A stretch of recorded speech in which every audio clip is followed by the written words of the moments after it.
All right, here's the moment of truth. Now, first I want to show you what a full dried sopressata looks like. And you see that kind of gnarly texture, and it's very firm and hard.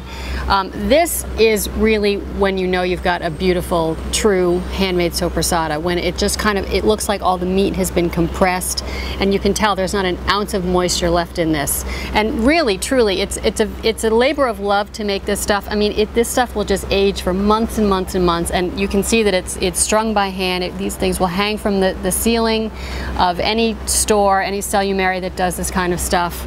And it exudes the most wonderful smell as it's aging. I mean, it's like, you know, I could just dab it behind my ears. I just love that kind of like funky, earthy, swiney smell that it exudes. And as the moisture drips out, it's going to kind of compress and kind of wither a little bit.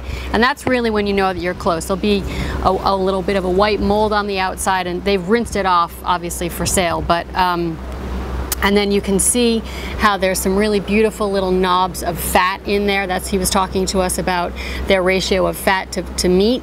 And something that Esposito's does pretty exclusively is they use whole black peppercorns in their sopressata. So it gives it this really wonderful flat floral flavor and smell, and it also gives a lovely amount of heat to it. Not like a red hot pepper flake, but it really gives it a beautiful kind of warming, gentle heat. And it's dry. There's not a drop of moisture in there. We were talking about it earlier, being a little bit flabby. The ones that you get from the supermarket tend to be very soft.